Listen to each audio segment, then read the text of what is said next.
₹1 ಸಾಲ ಮನ್ನಾ ಮಾಡೋಕ್ಕಾಗಿದ್ದೀವಿ. ಈ ಉಗ್ರಪ್ಪ ಕೌನ್ಸಿಲ್ನಲ್ಲಿ ಲೀಡರ್ ಆಫ್ ದಿ ಅಪೋಸಿಷನ್ ಇದ್ದಾಗ ಪ್ರಶ್ನೆ ಮಾಡಿದ್ರು, ಸಾಲ ಆಗಲೂ ಬರಗಾಲ ಇತ್ತು, ಸಾಲ ಮನ್ನಾ ಮಾಡ್ರಿ ಅಂತಂದರೆ ಯಡಿಯೂರಪ್ಪ ಉತ್ತರ ಏನು ಗೊತ್ತಾ, ನಾನು ಏನೋ ವಿರೋಧ ಪಕ್ಷದಲ್ಲಾಗಿ ಹೇಳಿದ್ಯಪ್ಪ, ಈಗ ಮಾಡೋಕ್ಕಾಗ್ದ, ನಾ ಏನು ನೋಟ್ ಬಿಟ್ಪಡ ಮಿಷಿನ್ ಇಟ್ಕೊಂಡಿದ್ದೀನ ಅಂತ. It is on record,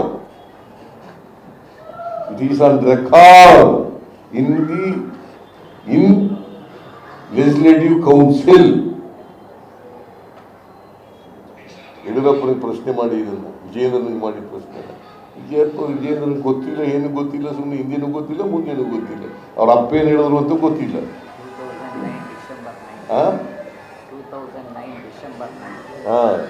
2009 December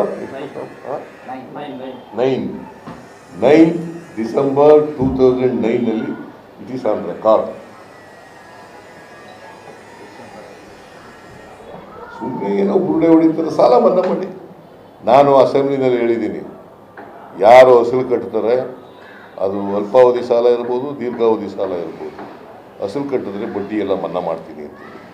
ನಾನು ಹಿಂದೆ ಒಂದು ಸಾರಿ ₹50,000ವರೆಗೆ ಮನ್ನಾ ಮಾಡಿದ್ದೆ ಎಲ್ರಿಗೂ.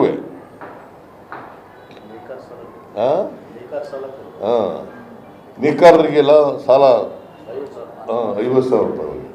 ಆಮೇಲೆ ಈ ಮನಮೋಹನ್ ಸಿಂಗ್ ಅವರು 72,000 ಕೋಟಿ ಸಾಲ ಮನ್ನಾ ಮಾಡಿದ್ರು. ಇವ್ರು ಏನು ಮಾಡಿದ್ರು, ಯಾವಾಗಾದ್ರು ಮಾಡಿದಾರ?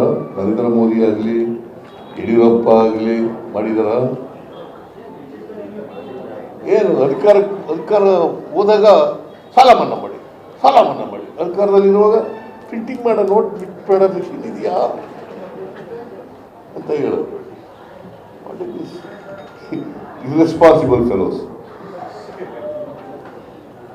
ಸೊ ಇದು ಮನ್ನಾ ಈಗ ನಾವು ಮಾಡಿದ್ದೀವಿ. ಆಮೇಲೆ ಇವತ್ತು ಇನ್ನೊಂದು ಬಹಳ ಪ್ರಮುಖವಾದಂಥ ನಿರ್ಣಯವನ್ನು ನಾನು, DK ಶಿವಕುಮಾರ್, ಸುರ್ಜೇವಾಲಾ ಅವರು ಮತ್ತು ನಮ್ಮ ಪಾರ್ಟಿ ಲೀಡರ್ಗಳು, ಮಂತ್ರಿಗಳು ಎಲ್ಲ ಸೇರ್ ಮಾಡಿದ್ದೀವಿ. ಏನಪ್ಪ ಅಂತಂದರೆ, ಈ 5 ಗ್ಯಾರಂಟಿಗಳನ್ನು ಇಂಪ್ಲಿಮೆಂಟ್ ಮಾಡಲಿಕ್ಕೆ ಕಮಿಟಿಗಳನ್ನು ರಚನೆ ಮಾಡಬೇಕು. ಸ್ಟೇಟ್ ಲೆವೆಲ್ನಲ್ಲಿ ಒಂದು ಕಮಿಟಿ, ಡಿಸ್ಟಿಕ್ ಲೆವೆಲ್ನಲ್ಲಿ ಒಂದು ಕಮಿಟಿ, ಕಾನ್ಸ್ಟಿಟ್ಯೂನ್ಸಿ ಲೆವೆಲ್ನಲ್ಲಿ,